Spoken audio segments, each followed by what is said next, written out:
Hi there, this is Nicholson from Pure Cinema and you're listening to Snobbo Reviews Movies. Today we're going to talk about the highly divisive new film from Darren Aronofsky, Mother.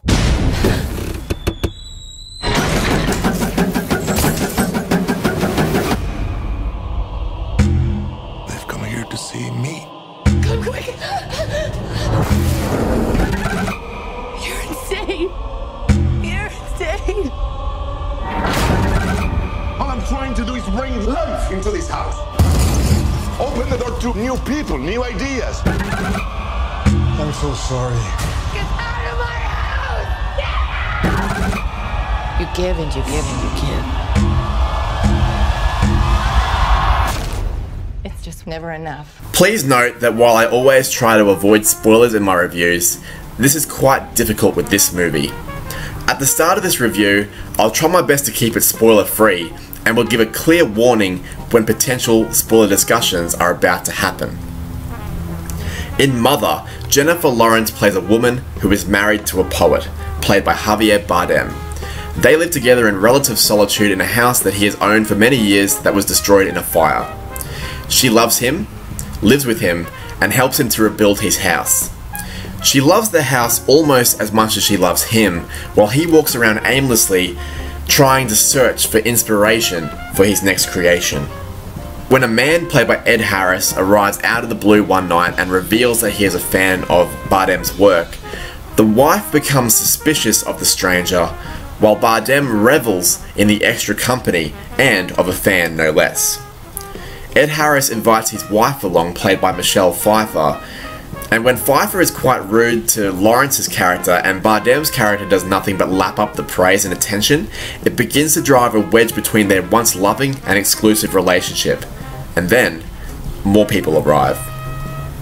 A major problem that I had with this film is that I didn't connect with the characters at all. You can see that J-Law is trying her little heart out to deliver an emotional and visceral performance, but for me, her status in the movie industry has rendered her unable to transcend her star power and allow me to really feel for her character. I found myself thinking, oh, here's J-Law yelling, or oh, here's J-Law crying, boy, she does that in a lot of her movies. And then I found my mind wandering to movies like Silver Linings Playbook, to The Hunger Games, to American Hustle. Her talent is undeniable, and through no fault of her own, I found myself thinking only of the struggles of the actress playing the role, not of the struggles of the character, which is the same issue I had with Leo DiCaprio in The Revenant. And it's a shame because her character is pretty much the only character that acts like a real human being. There's a few reasons why this might be deliberate, which I will discuss later, but it has such a jarring effect on me as a viewer because I just couldn't make any sense of why these people were acting like this. Yes, the character always shows J-Law on all her direct point of view, so she is the one we are meant to tie ourselves to emotionally. Yes, that confusion at the actions of others is meant to be a shared feeling between the viewer and the character, but that has its limits. For me, the moment that Pfeiffer comes in swilling her alcohol talking about J-Law's sex life in the very first conversation they have is the moment I go, yep, bullshit. The point is to make you distrust Pfeiffer's character and to pick up on the symbolism, but you can still achieve these things with realistic conversations.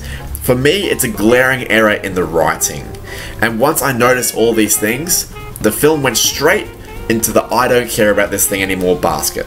Now is the time to tune out if you have not seen the film and are bothered by minor spoilers. Once again, potential spoilers ahead. Right, so there are lots of different ways to view this movie.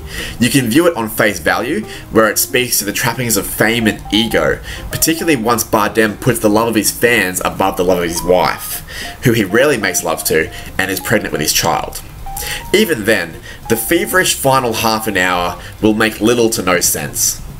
It is potentially a commentary on the treatment of women, which exhibits a relationship between Bardem and Lawrence that is not equal at any stage, which is emotional abuse, before launching into a full-blown, very confronting physical attack towards the end of the film.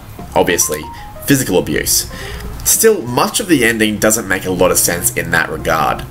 The most obvious reading into the story is to accept it as a religious allegory, particularly of the Christian faith. It became very obvious to me that this was the point of the movie when Bardem was seen as a godlike figure by his devout following, and that they have literal wars between factions of followers and non-followers. But I didn't know what to make of the rest of the characters until I spoke to some of my friends and read about the movie. J-Law plays Mother Earth, Bardem plays God, and the various intruders are significant humans in the passages of the Bible. Their house that she has rebuilt for him is paradise, and with every additional human that shares in paradise, the eventual proceedings of the Old Testament start to take shape. But then the New Testament kicks in. You can probably guess who her baby is supposed to be.